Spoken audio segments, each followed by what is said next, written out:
Sahasra, the word Sahasra, in Sanskrit language means 1000. And there are 1000 petals in our brain which get enlightened. Of course, the doctors are quarreling on that point, but forget about them. Now, these petals are kept ready for our enlightenment. And these are really the nerves, 1000 nerves, which are there for the enlightenment of the brain. So when the Kundalini rises, she enlightens those 1000 nerves which become like as you see here, the shape of these flames, like a petal. And that's why it is called as Sahasrara, the center of Sahasrara. In the human beings, it is a very important center, because this is the only center by which we think and we try to stop whatever we don't like. This is the center which reacts in such a manner that without any discretion we start saying no to this, no to that. On small things also, like somebody might say, I don't like this carpet, I don't like this house, I don't like that.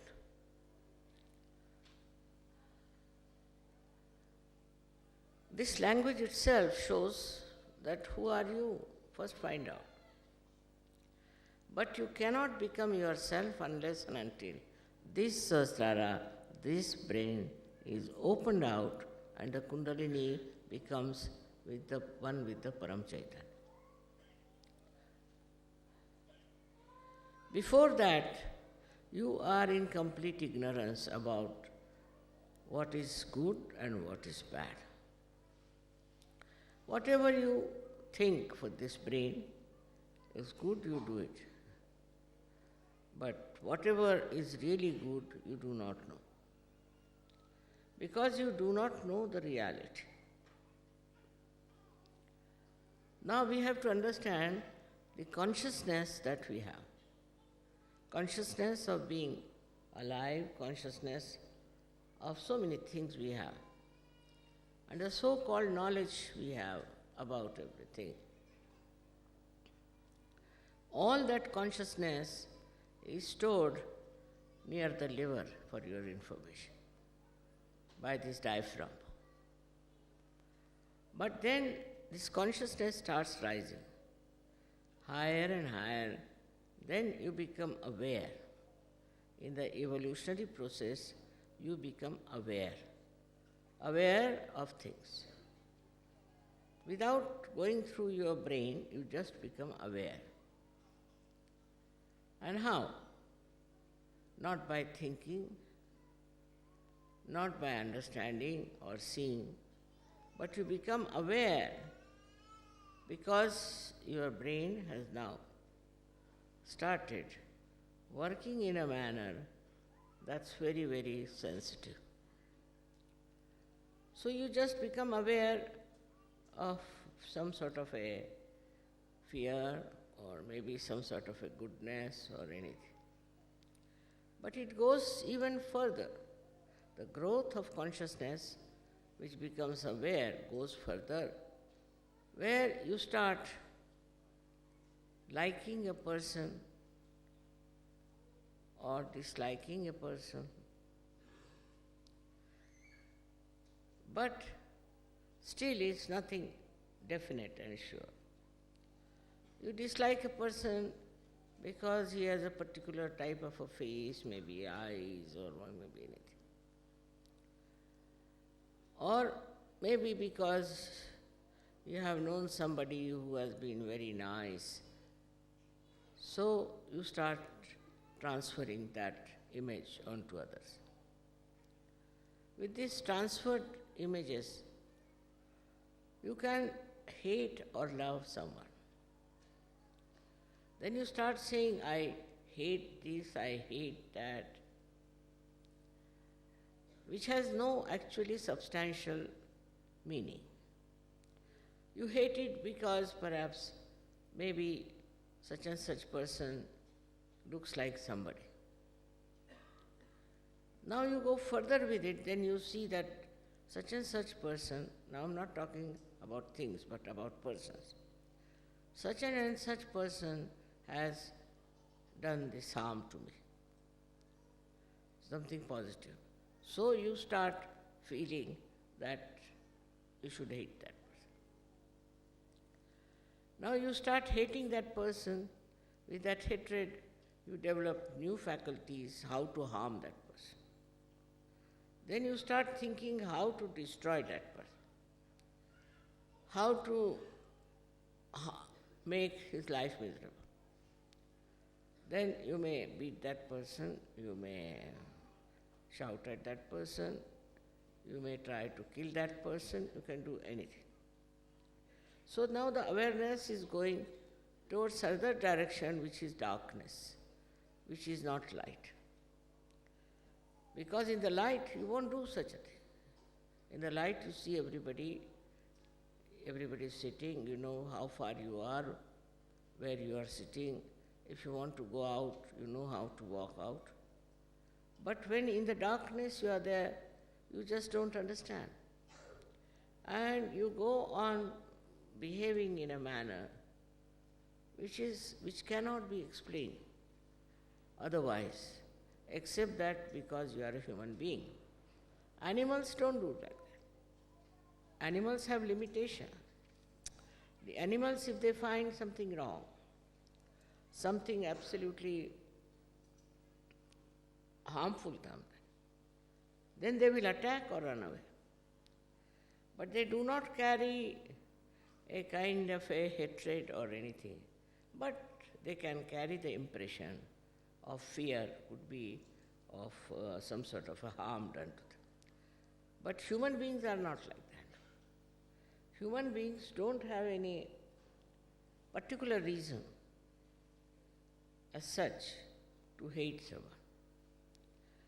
But why it works out? Because they are involved in their ego. Egoistical person feels that he has a right to do what he wants to do.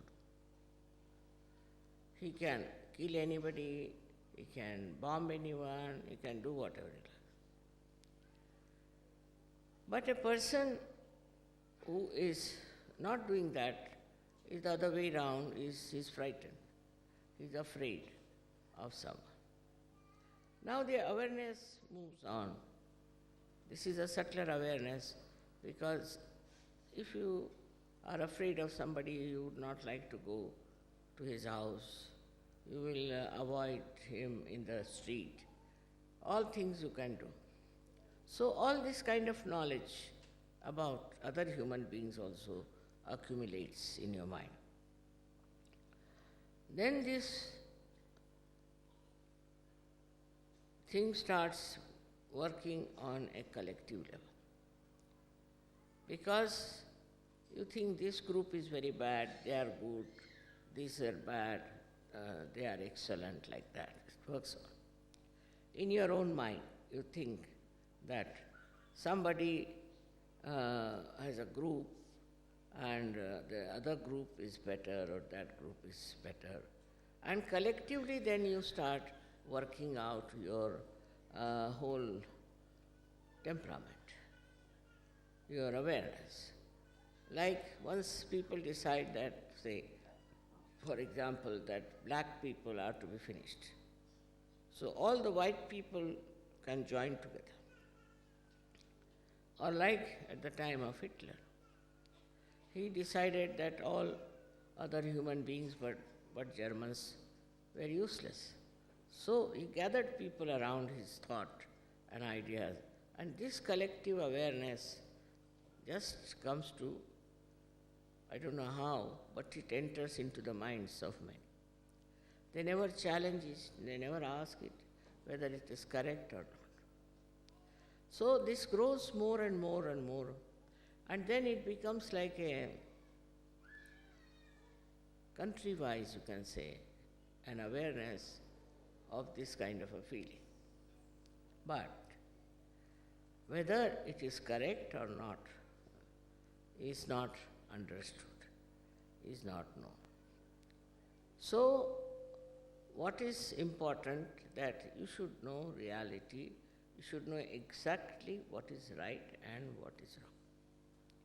For that, as I told you, there is this great power of Kundalini within you. She is the one, she passes through all these centers, enlightens them first. So your awareness gets enlightened. And when she pierces through Sahasrara, she joins you to this all-pervading power, which is knowledge, which is love, which is truth. So after that you immediately know. Some people don't know immediately, but some people do. That what we have been thinking so far of separating ourselves from others by thinking they are not all right, they are wrong, they are whatever it is, this disappears. This disappears completely. And then you realize that your awareness itself is dominated by so many other circumstances. For example, where you were born, what your parents taught you, what experiences you have had. And then you realize that it was all wrong because it's not reality. Whatever feelings you have, whatever ideas you have about another person or about other nation, all of them are not correct. Because now your Sahasrara is awakened, that it is connected now to the all-pervading power. So this starts flowing into you. This, I should say, enlightened awareness. It starts flowing down into your being, in your brain, and then on your nerves. You can feel that awareness. Now, once you want to know about something, whether it is right or wrong, absolute right and wrong, it's not question of relative. You just have to put your hands towards that person or towards that thing or whatever it is. Immediately on these vibrations you will know. So what are these vibrations? This Parama Chaitanya, we call it Brahma Chaitanya, which starts flowing through your fingertips. Now you start feeling what chakras they are catching, whether they are right or wrong. And your discretion improves immensely. The brain, which was putting you in delusions and wrong type of life, immediately corrects itself. For example, I am walking in a place with my eyes closed, and there is a big ditch. I can't see it. I am just walking, and suddenly I open my eyes and see the ditch. Immediately I know it's wrong and I give up and come away. In the same way it happens to you. When your Sahasrara is enlightened, whatever you had gathered knowledge, whatever you think was right, whatever was your dream and your aims of life, all these aspirations, they melt away. And then you take to reality. and you start seeing the reality of everything. Unless and until you see that reality, you will be going with other crowd. These people are saying so, so let's do that. They are saying so, so let's do that. But you cannot see whether it is correct or not, is good for you or not, or whether it is going to help you. This kind of thing is so common in the whole world, and that's why there is so much problem. Because they don't know the reality. So what you have to do is to raise their kundalini. Once you raise their kundalini and their brain opens, then they are on the same line as yourself. They don't have to worry about what is good and what is bad. They know themselves. Now that is what is very important. To correct this world is very important, that you all should know what is right and what is wrong. And you have a vehicle of Parama Chaitanya to know what is wrong and what is right.